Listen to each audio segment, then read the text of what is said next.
Hello and a warm welcome back to my little YouTube channel. Today's video is all about the ideal gas equation. The key word here is ideal. Gases tend to behave in an idealized manner over quite a wide range of temperatures. You don't have to remember PV equals nRT, it is in your data booklet.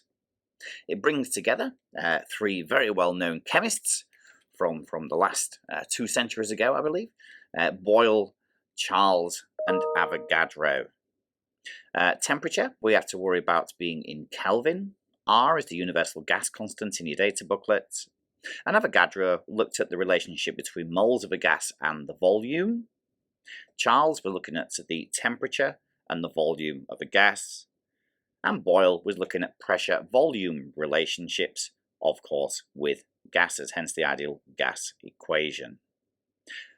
How is this an idealized version? Well, it's idealized because it has two key assumptions.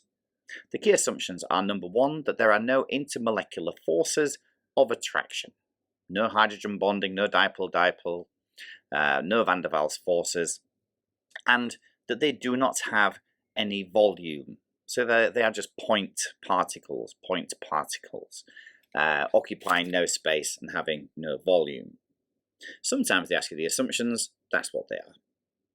Units. Now units with this can be a bit of a uphill challenge, but not too difficult, I hope. I always remember meters cubed is with pascals, and decimeters cubed I need to use kilopascals. They can ask me to move between those two quite readily, quite easily, even in a paper 1 or paper 2, either or. That's a reasonable question to ask. So for example, 3.4 dm cubed by 10 to the minus 3 is 0.0034 meters cubed.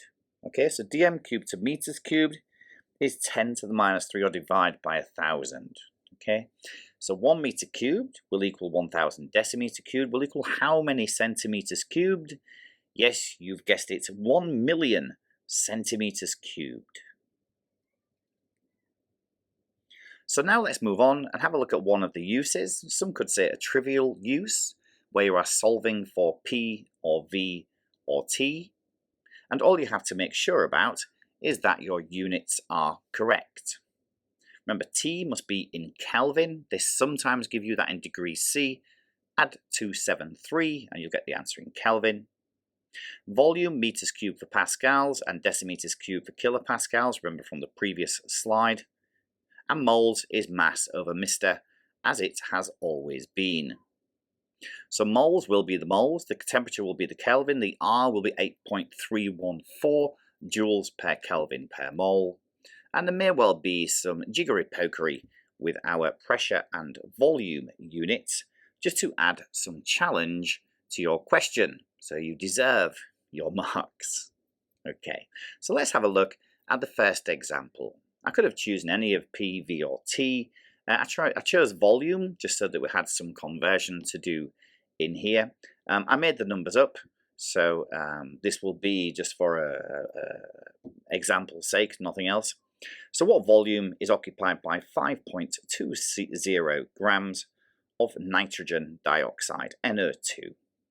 The temperature is 300 Kelvin and the pressure is 100 kilopascals. We can see immediately that we've got our temperature in Kelvin, that's great. We've got kilopascals, that sounds familiar. We know PV equals nRT, so PV is m over m, just substituting n equals m over m into the ideal gas equation times RT. So make V the subject, that makes it m over m times RT divided by P. It's not given in the question, but you are expected to be able to work out that nitrogen is 14, oxygen is 16 each, so NO2 has a molecular mass of 46 grams per mole. So moles is m over m, which is 5.2 in the question, divided by 46, which I just worked out. R is always 8.31. Temperature is helpfully in Kelvin. Thank you, the question, that's great. We've got 100 kilopascals. So we want the answer to be in meters cubed, so it's 100,000 pascals. Answer 2.82 by 10 to the minus 83 meters cubed. Well done if you got that correct. The final example today is we're going to have a look at the most prevalent use of the ideal gas equation, and that is to work out the molar mass of an unknown gas. So again, I've made up the numbers. 52.0 cm cubed of an unknown gas X, sounds very science fiction, at a temperature of, what did I make up? 29 C. I got the Kelvin to change here, so 29 degrees centigrade. We've got a pressure. What units we're going to get pressure in today? 101 kilopascals. Also, I want my kilopascals. That's decimeters cubed, isn't it?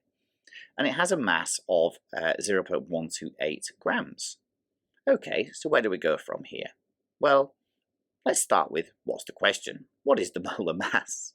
We're going to write out the ideal gas equation. Don't forget PV equals little m over big M times RT. So the MR is going to equal our 0.128, which is our little m. Okay, we don't know big M. We're going to work that out. That's the subject of the equation. R is always 8.31. 29C in Kelvin, add 273 is 302 Kelvin. Okay, we are now going to, what else do we have? We don't have the pressure in there yet, do we? So what we're going to do with the pressure? Well, the pressure is in kilopascals. Okay, it's in kilopascals. That's going to give us decimeters cubed. So I want it in meters cubed. So put that 101,000. But I've got 52 centimeters cubed. Remember, centimeters cubed is 10 to the minus 6 conversion. Okay, so we're going to use the big purple marker now to relate that cm cubed, and we want to put that into meters cubed by 10 to the minus 6. So it's a million. Okay, plug those numbers into your calculator, and you find that the molecular mass for unknown gas X is 61.16 grams per mole. Don't forget, comment, like, subscribe. Thank you.